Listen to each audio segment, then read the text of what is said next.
Jésus-Christ existait déjà avant sa venue sur la terre, car il est la parole. Dans le livre de Jean, au chapitre 1, versets 1 à 5, il est écrit « Au commencement était la parole, et la parole était avec Dieu, et la parole était Dieu.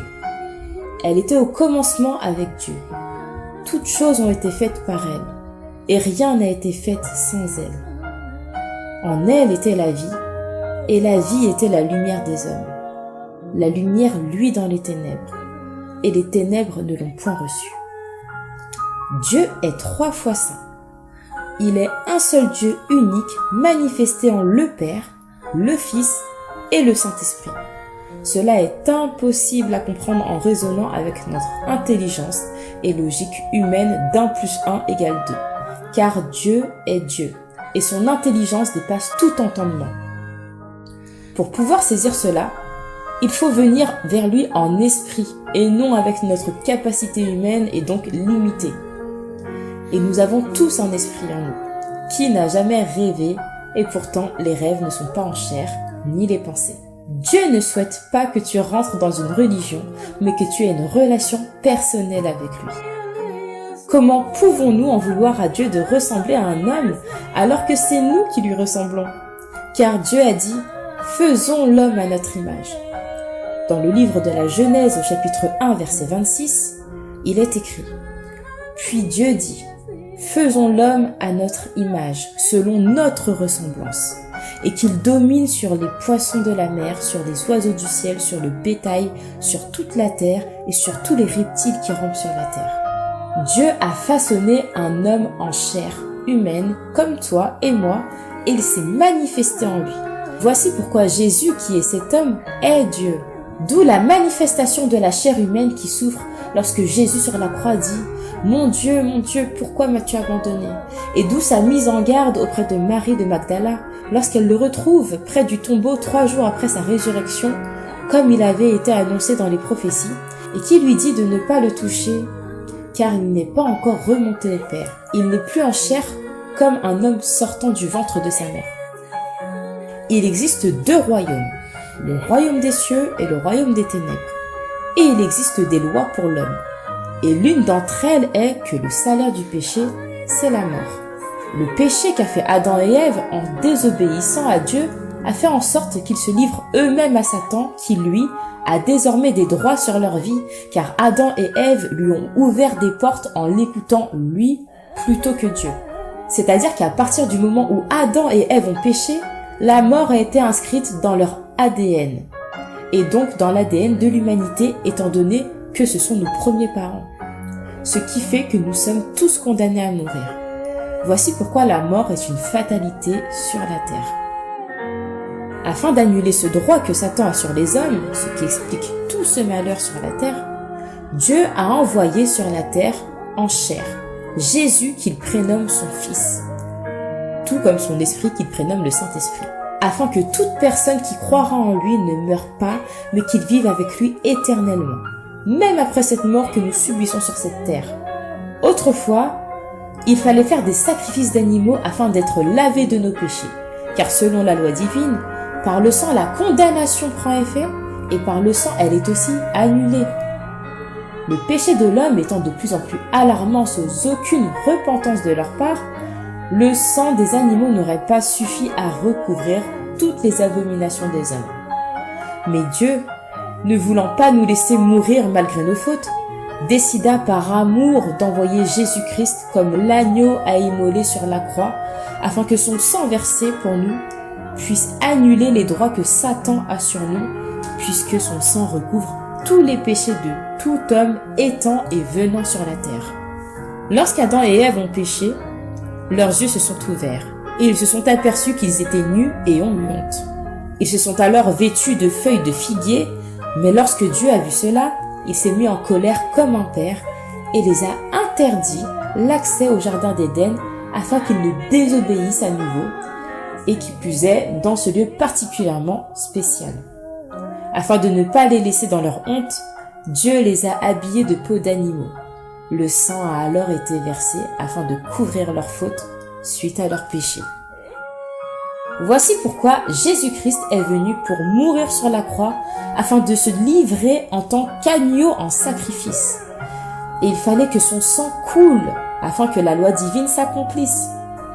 Jésus est ressuscité le 3e jour car il est Dieu et a vaincu la mort. Dans le livre de Jean au chapitre 3 verset 16, il est écrit « Car Dieu a tant aimé le monde qu'il a donné son Fils unique afin que quiconque croit en lui ne périsse pas, mais qu'il ait la vie éternelle. » Dieu n'empêche pas le malheur dans le monde.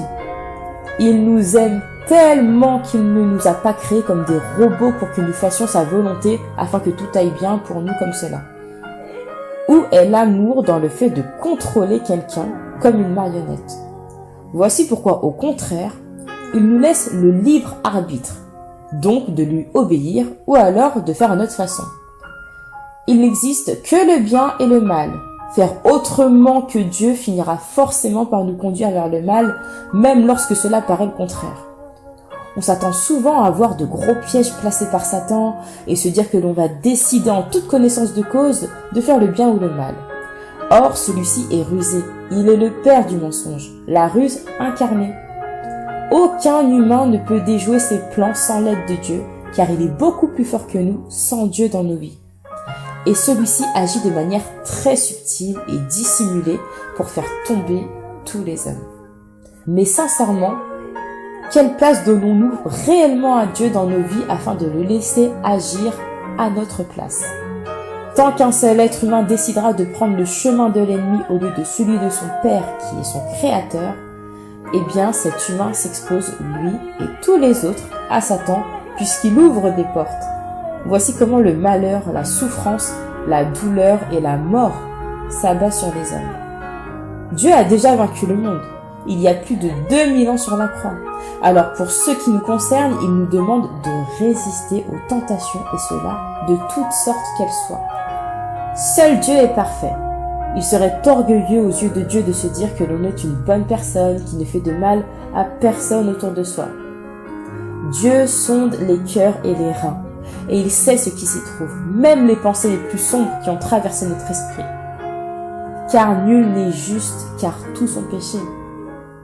Dans le livre de Romains au chapitre 3, verset 23, il est écrit « Car tous ont péché et sont privés de la gloire de Dieu. » Voilà pourquoi tu n'es pas sauvé par tes bonnes œuvres, car cela serait inégal pour les plus pauvres, mais aussi parce que cela augmenterait l'orgueil de chacun de nous du fait de se rendre compte de qui fait plus que qui. Voici pourquoi nous sommes sauvés par le sacrifice qui a été fait sur la croix, qui est une grâce que le Seigneur nous donne malgré nos péchés, si l'on se repent et que l'on essaye du mieux que l'on puisse d'éviter de pécher au maximum, afin de ne pas nous mettre en danger puisque cela ouvre des portes. Jésus-Christ, qui est Dieu, souhaite que tu reconnaisses le sacrifice qu'il a fait par amour pour toi. Car le jour où tu y croiras de tout ton cœur et de toute ton âme, et que tu confesseras de ta bouche que Jésus-Christ est ton Sauveur et Seigneur, tu seras sauvé. Tu mourras donc en chair sur cette terre, parce que la chair est condamnée depuis l'ADN humain.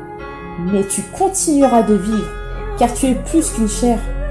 Il est écrit dans le livre d'Éphésiens au chapitre 1, verset 4, « En lui, Dieu nous a élus avant la fondation du monde, pour que nous soyons saints et irrépréhensibles devant lui. » La chair a été créée de la poussière de la terre.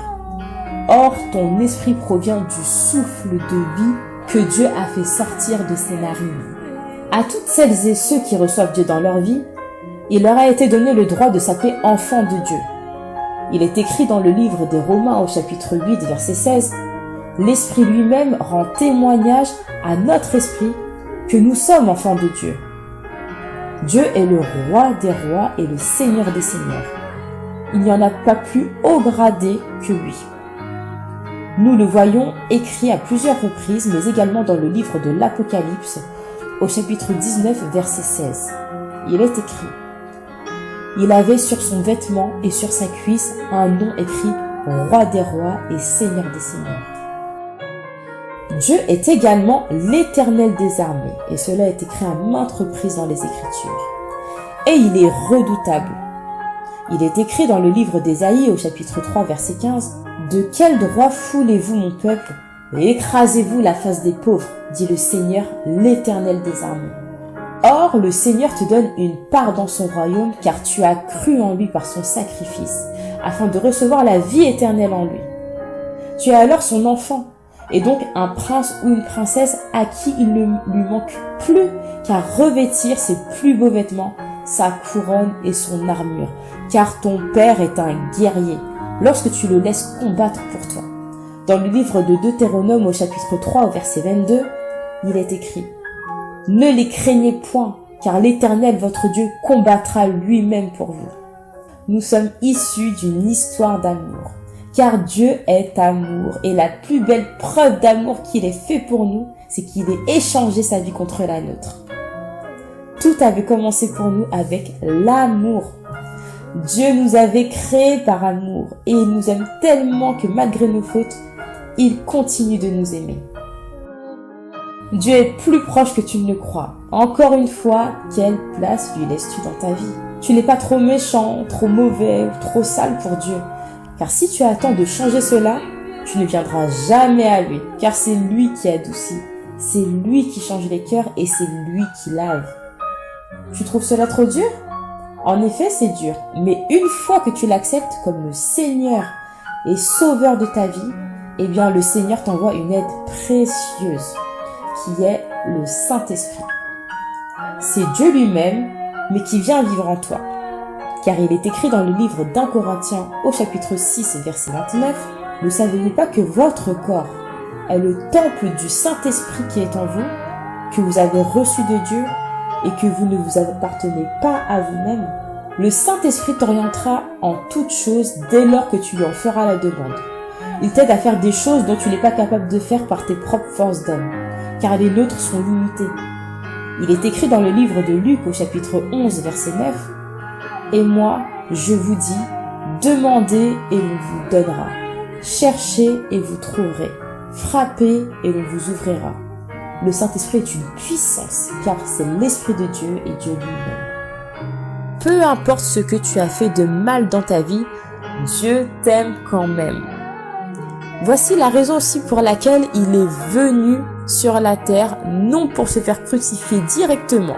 Non, le Seigneur est venu et s'est manifesté en chair également pour que tu arrives plus facilement à t'identifier afin qu'il te montre comment faire, comment prier, comment exercer ton ministère, comment imposer les mains aux malades pour les guérir, comment les amener vraiment à la vie éternelle avec la sagesse, avec l'amour, comment aider les plus démunis. Lorsque le Seigneur Jésus-Christ de Nazareth est venu sur la terre, il n'est pas resté avec les plus riches, avec les plus aisés, non, avec les plus gentils, avec les plus justes, non, il est parti chercher les voleurs, les criminels, il est parti voir ces personnes-là pour leur donner de l'amour et leur montrer et les sauver, pour les arracher de ce péché-là. Mais il y a également les personnes qui se croient justes et qui se suffisent à elles-mêmes. Or, nul n'est sage et juste devant le Seigneur, car seul Dieu est parfait, seul Dieu est saint à 100%. Dieu est près de toi et il t'attend. Tu peux lui parler et il t'entend très très bien. Tu peux même lui parler dans ton cœur. Et oui, du coup, lui parle en esprit. Il est écrit dans le livre de Jérémie au chapitre 29, verset 13, « Vous me chercherez et vous me trouverez, si vous me cherchez de tout votre cœur. » Et je te garantis que sa présence, elle est plus que palpable. Je te bénis, toi, qui écoutes ce message. Toi qui viens d'écouter seulement celui-ci, ou toi qui as écouté certains messages, ou toi qui as tout écouté. Je te bénis vraiment au nom puissant de Jésus-Christ de Nazareth. Car ce message s'adresse à quelqu'un. Dieu sait à qui il parle. Et il est écrit dans le livre de Jean au chapitre 10, versets 25 à 30. Jésus leur répondit, « Je vous l'ai dit, et vous ne le croyez pas. Les œuvres que je fais au nom de mon Père rendent témoignage de moi. Mais vous ne le croyez pas, parce que vous n'êtes point de mes brebis, comme je vous l'ai dit. Mes brebis entendent ma voix et je les connais et elles me suivent. Je leur donne la vie éternelle. Elles ne périront jamais et nul ne les ravira de ma main. C'est-à-dire que lorsque tu viens au Père de tout ton cœur, de tout ton être, de toute ta sincérité, il t'ouvrira toujours les portes. Et si tu pèches parce que justement, tu es un être humain et que tu vas pécher dans tous les cas, eh bien, le Seigneur va t'aider par son Esprit Saint à ne pas pécher comme avant.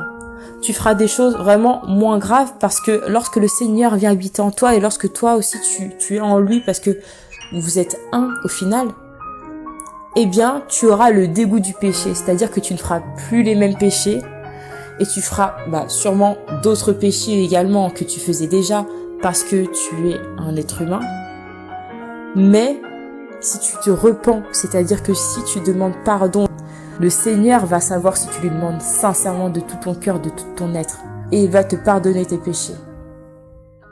Et on peut se dire, eh bien on peut tout faire, on peut faire n'importe quoi, Dieu va nous pardonner.